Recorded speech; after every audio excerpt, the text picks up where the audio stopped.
मजदूरों के हितों से जुड़ी मांगों को सरकार के समक्ष उठाने के लिए श्रमिक संगठन सीटू द्वारा 1 जून से 10 जून तक देश भर में अभियान चलाया जा रहा है, जिसके तहत प्रदेश में भी जगह जगह धरने प्रदर्शन किए जा रहे हैं।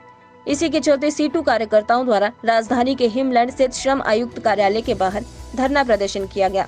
इस दौरान प्रदर्शनकारियों ने केंद्र व प्रदेश सरकार पर मजदूर विरोधी नीतियां बनाने व पूंजीपति हितैषी कानून पारित करने के आरोप लगाए। प्रदेश व केंद्र सरकार पर मजदूरों के हितों का हनन करने के आरोप लगाते हुए श्रमिक संगठन सीटू द्वारा श्रम आयुक्त कार्यालय के बाहर जमकर नारेबाजी की गई। सीटू नेता विजेंद्र मेहरा का कहना है कि कोरोना महामारी के इस दौर में देश के करोड़ों लोग बेरोजगार हुए हैं, लेकिन केंद्र व प्रदेश सरकार की ओर से प्रभावितों को कोई मदद नहीं की गई। उन्होंने कहा कि एक तरफ बेरोजगारी व बढ़ती महंगाई ने आम आदमी की कमर तोड़ दी है, तो वहीं मदद करने की बजाय सरकार आए दिन नए नए कानून पारित करके लोगों की मुश्किलें बढ़ा रही है। फर्स्ट वर्डिक्ट मीडिया के लिए शिमला से ब्यूरो रिपोर्ट।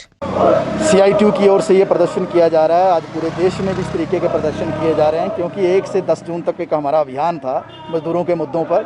हिमाचल प्रदेश में जगह जगह इस तरीके के प्रदर्शन कर रहे हैं और आज शिमला में लेबर कमिश्नर कार्यालय के बाहर जो है ये प्रदर्शन किया जा रहा है। ख़ास तौर पर जो पूरे देश के अंदर आज जो मजदूरों पर हमला बढ़ा है कोरोना काल में, 12.5 करोड़ से ज़्यादा लोगों की नौकरियां पिछले वर्ष भी गई थी, 1 करोड़ से ज़्यादा लोगों की नौकरियां अभी चली गई।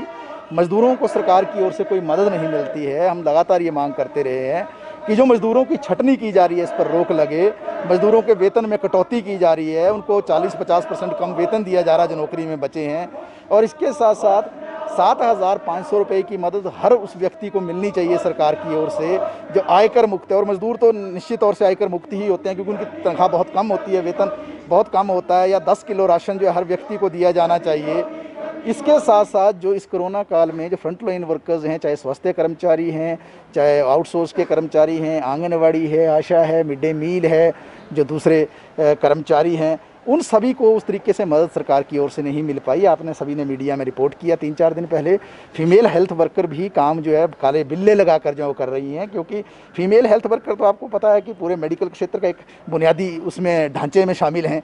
तो जब उनको जो है कोरोना वॉरियर का दर्जा नहीं मिल रहा है, तो आप समझ लीजिए कि किसी को भी नहीं मिल रहा है। ये सिर्फ कोरी लफाजी हो रही है। और पूरे देश के अंदर हम ये भी कह रहे हैं कि जिस तरीके से ये नीतियों का निर्माण हो रहा है, लेबर कोड जिस तरीके से बना दिए गए हैं मजदूरों के खिलाफ, जिस तरीके से कृषि कानून बनाए गए हैं किसानों के खिलाफ, और हमारे देश में इस तरीके से पूरा मजदूर किसान विरोधी नीतियाँ चल रही है। हिमाचल प्रदेश की अगर बात करेंगे, हिमाचल प्रदेश में मजदूर बुरे तरीके से तबाह हुए हैं।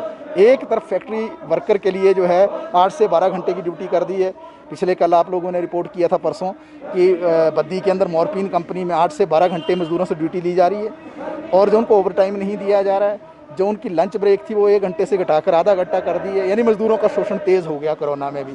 और दूसरी ओर हम ये भी देख रहे हैं कि जिस तरीके से लेबर कोड के साथ साथ ये यहाँ पर हिमाचल प्रदेश में जो रोज़गार की हम स्थिति देख रहे हैं, ट्रांसपोर्ट सेक्टर पूरा तबाह हो गया। ट्रांसपोर्टर भी तबाह हैं, ड्राइवर कंडक्टर भी तबाह हैं, मैकेनिक भी तबाह हैं, जो इसके साथ काम करने वाले लोग हैं। कोई सरकार की ओर से मदद नहीं है। मनरेगा का काम जो है प्रति व्यक्ति घट रहा है, क्योंकि रिवर्स माइग्रेशन हुआ। इंडस्ट्री फैक्ट्री से जो छटनी हुई तो लोग घरों की ओर वापस आए हैं, उनको भी रोज़गार मनरेगा में नहीं मिल रहा है। तो मनरेगा में भी काम का जो है बोझ बढ़ गया है और लोगों को मिल नहीं रहा उस तरीके से। तीसरी तरफ हम ये देख रहे हैं कि प्रदेश के अंदर जो अपना काम करते हैं, जो स्वरोजगार में जो लोग लगे हुए हैं, आप देख लो पूरा जो कारोबार सेक्टर है उसमें सेल्समैन कितने हैं, हज़ारों की संख्या में। दुकानें बंद हैं या आधे दिन के लिए चल रही है, तो उनका रोज़गार भी पूरे तरीके से उस तरीके से ख़त्म हो गया। हिमाचल प्रदेश में काफ़ी दिक्कत में लोग हैं। सरकार की ओर से कोई मदद नहीं मिलती है, केंद्र और प्रदेश सरकार की ओर से। तो इन सारे मुद्दों को लेकर आज हम आए हैं। और ईस्ट बोन का जो मुद्दा है वो शिमला में बड़ा प्राथमिक मुद्दा इसलिए बन गया है क्योंकि जो पूरे देश में बात उठाई है कि छटनी नहीं होनी चाहिए, वेतन में कटौती नहीं होनी चाहिए, पिछले 1.5 साल से ईस्ट बोन के वर्कर को वेतन नहीं मिला है। ये लेबर ऑफिस है, यहाँ से 200 मीटर की दूरी पे ईस्ट बोन है। वेतन दिलाना इनका काम है। हर महीने अगर वेतन ना मिले तो तुरंत इन पर कार्रवाई होनी चाहिए थी, वो नहीं हुई। पीएफ का पैसा 7 साल से जो है मालिक खाकर बैठा है, जिसको लेकर अब पीएफ कमिश्नर ने जो है आदेश दिया फाइनली 7 साल के बाद, और उसमें जो उसकी कुर्की और रिकवरी करने की बात कही, लेकिन प्रशासन की ओर वो आदेश पहुंचा है तो प्रशासन ने अभी उसकी कोई कार्रवाई शुरू नहीं की है। तो ईस्ट बोन होटल के मजदूरों के मुद्दे पर भी एक बड़ा मुद्दा जो हम समझते हैं ये आंदोलन का रहेगा, और आज इसमें शामिल वहाँ के मजदूर भी हैं।